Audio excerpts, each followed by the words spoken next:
Hello everyone and welcome to my channel. This is the 11th part of What If Deku Was a Magical Girl Mascot, Quirk, Magical Girl Mascot. The author of this great fanfic is Emma Ively. Links to them and original story in the description.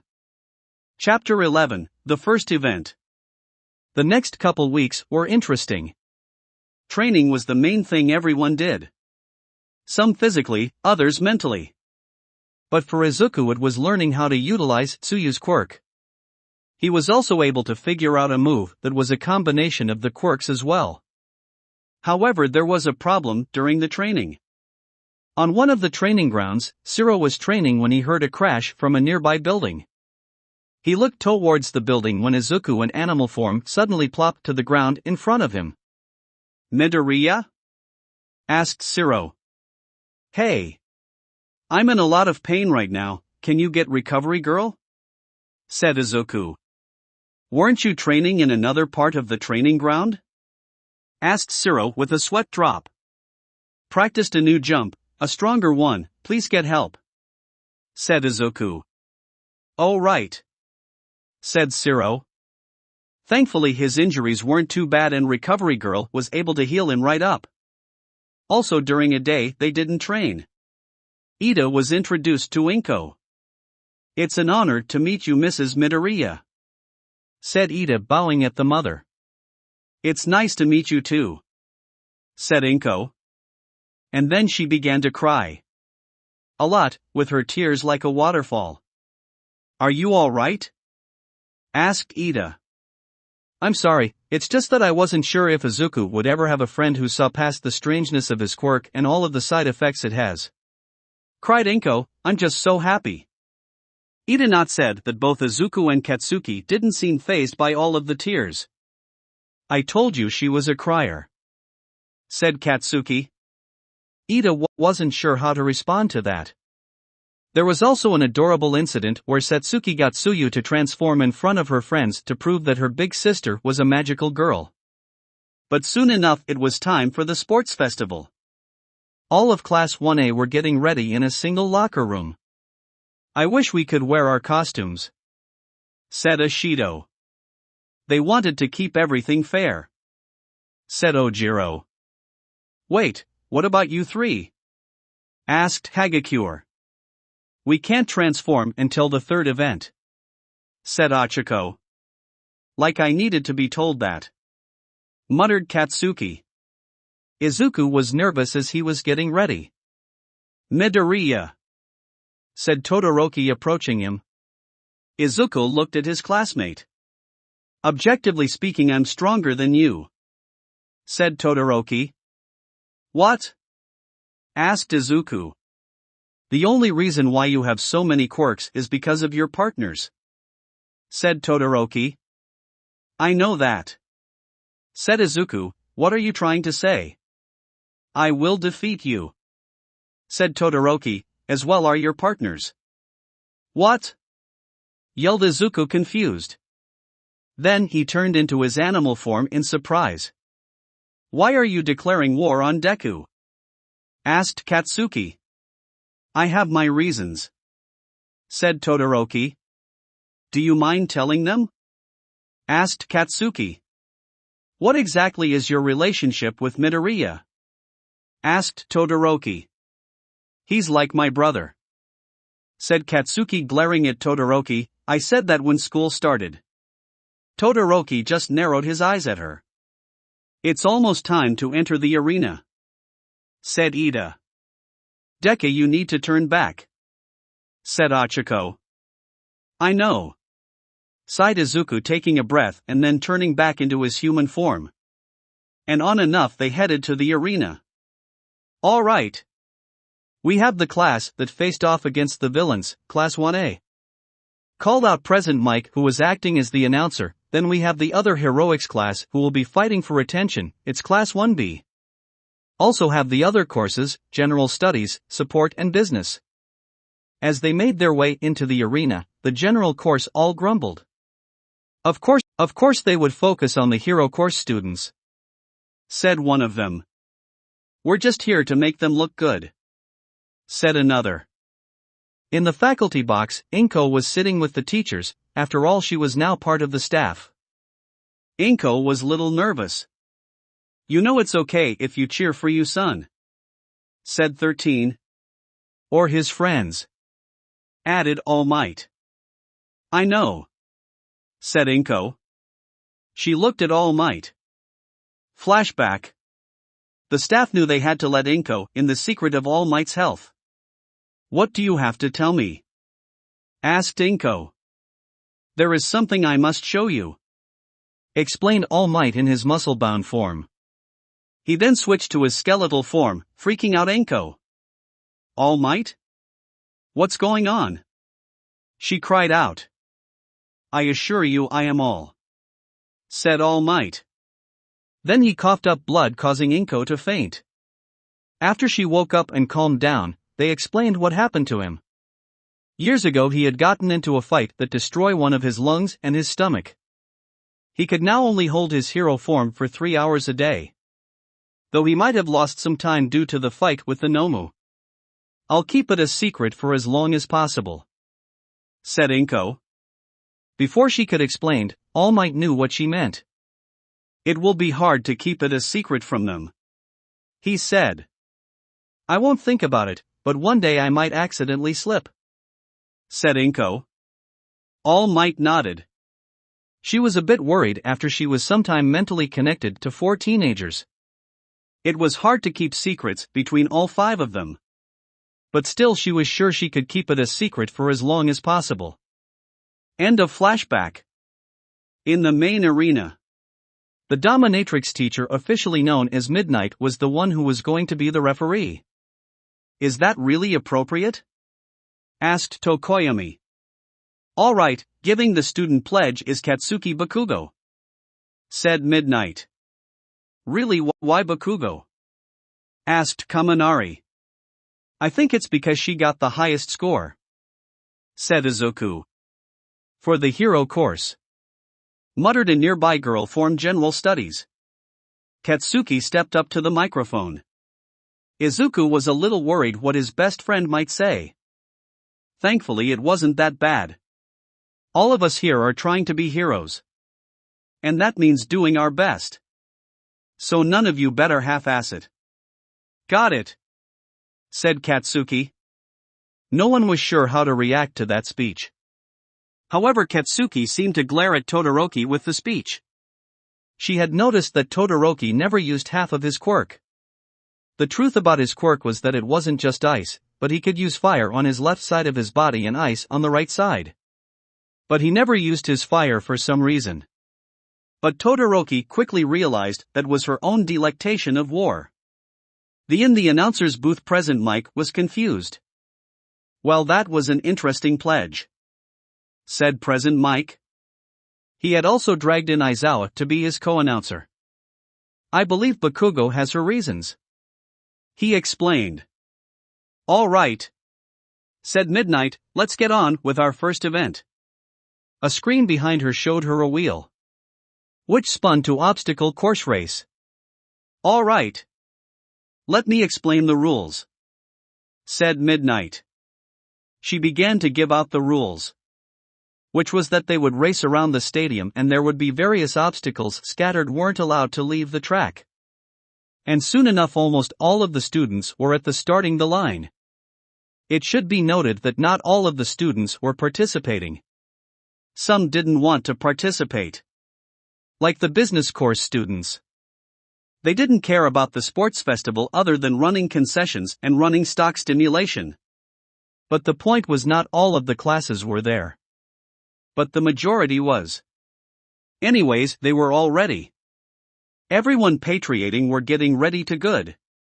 And soon enough the green light lit up and everyone made their way through the path to the outside the stadium, which turned out to be too narrow and it was a huge bottleneck.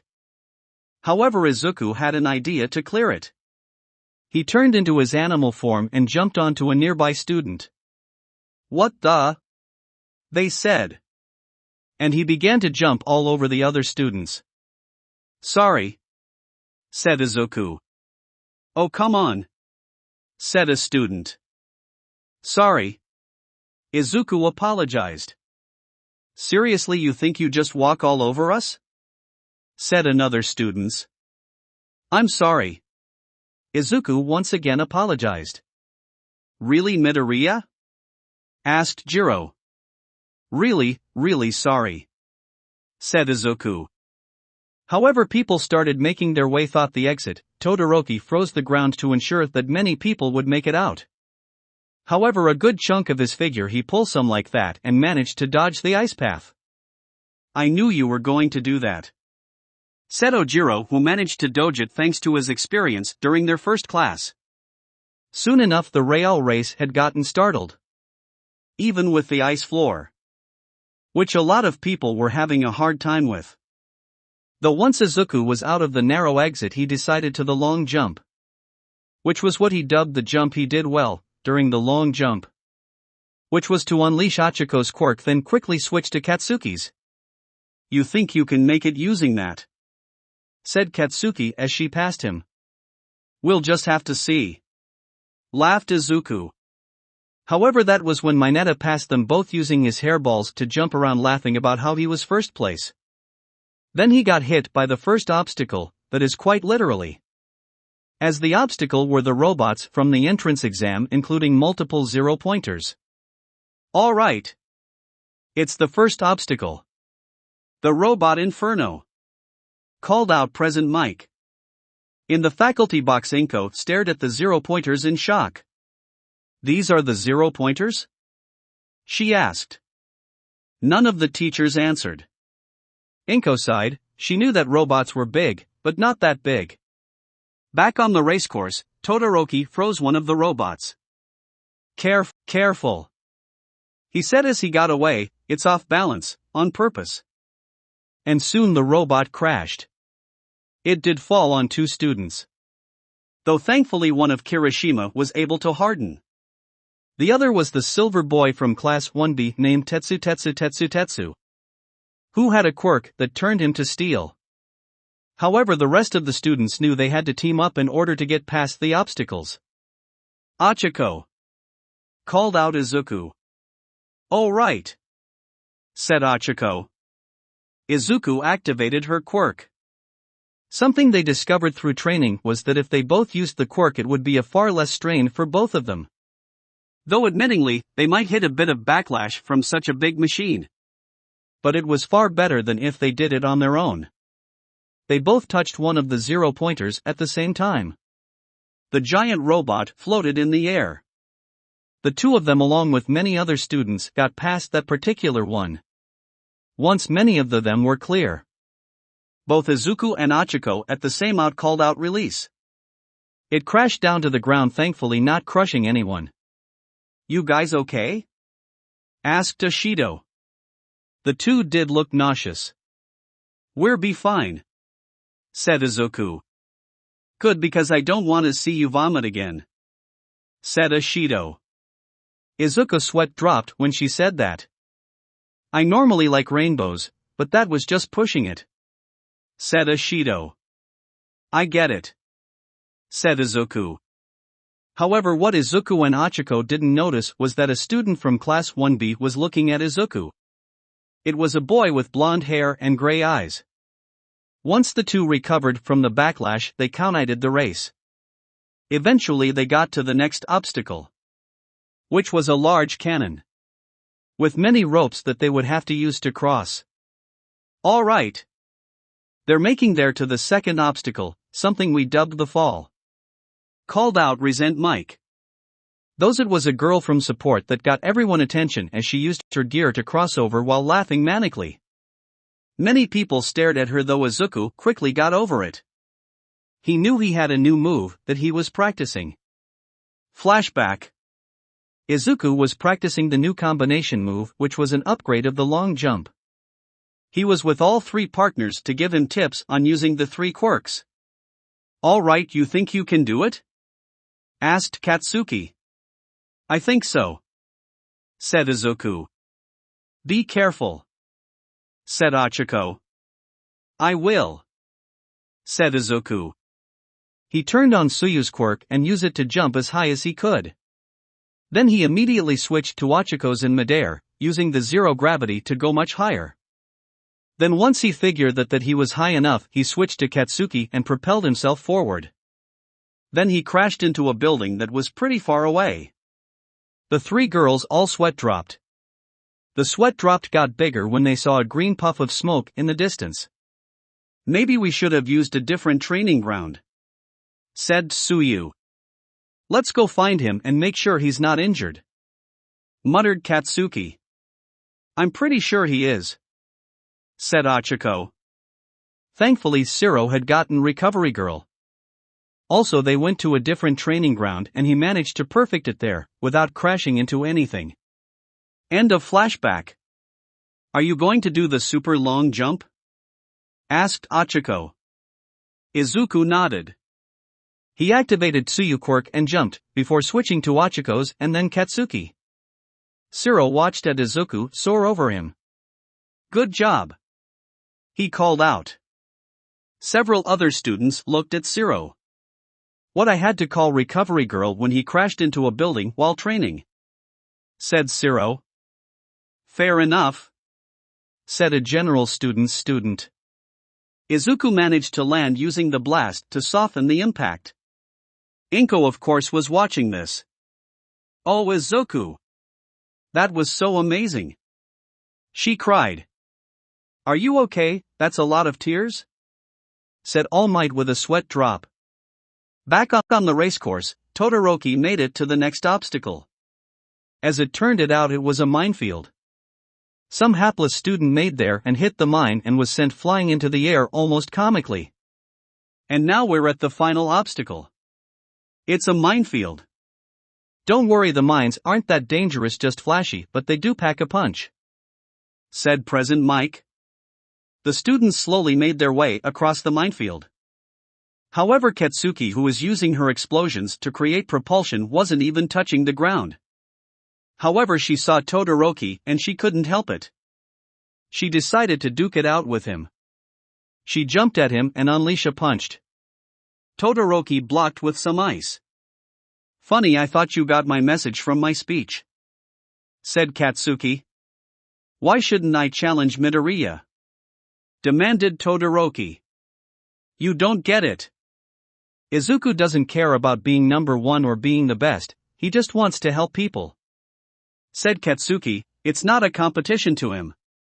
Todoroki noticed she didn't call him Deku. "It is, however, a competition to me," said Katsuki. She once again punched him, but he blocked. "And I don't plan to lose to someone who's half-assing it," said Katsuki. The two continued to fight. At the same time, Izuku got to the minefield. "Again?" he asked. He knew what he had to do. He once again used the super long jump. Both Katsuki and Todoroki noticed he used this method in the fight. "Really, Deku?" yelled Katsuki. "Sorry, Kaken," called out Izuku as he jumped over the two. Katsuki knew she had to catch up to her best friend.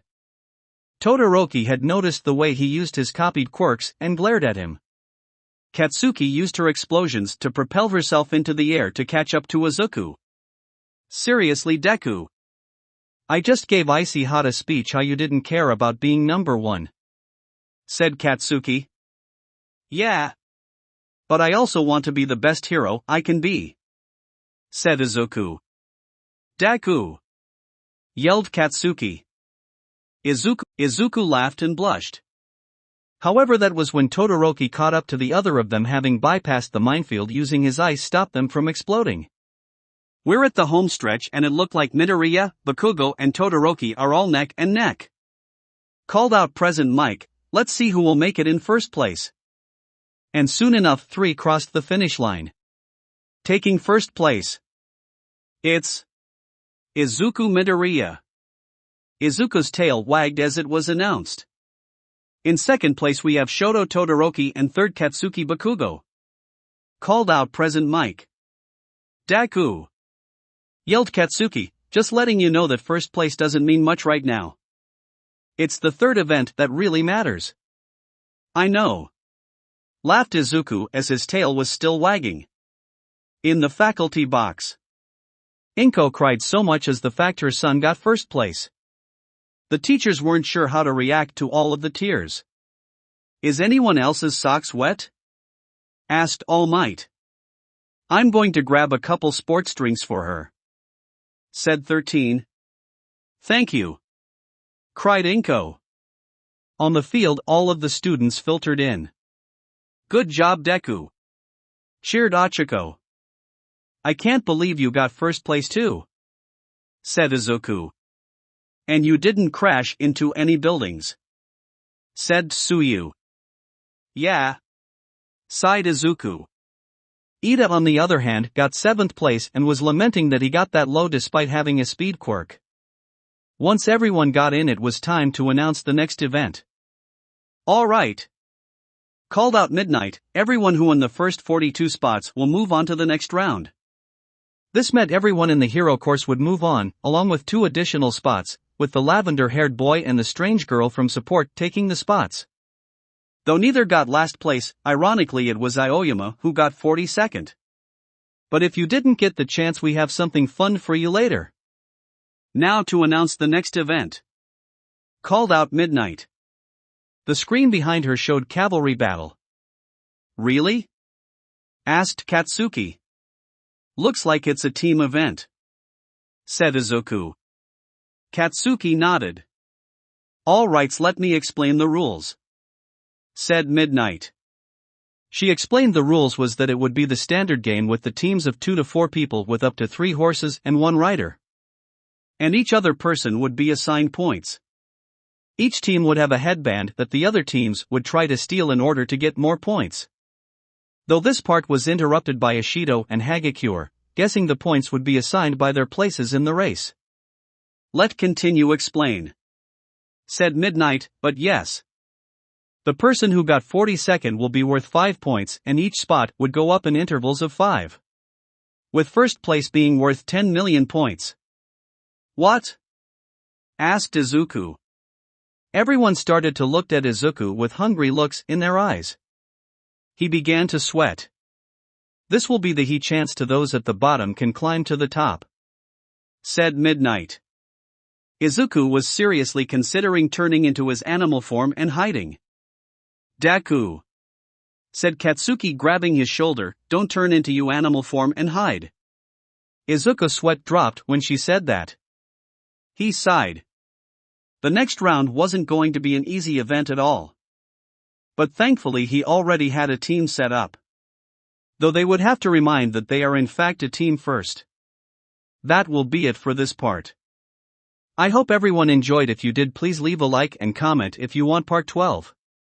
If you want to hear more from me, subscribe. I hope to see you all in the next one.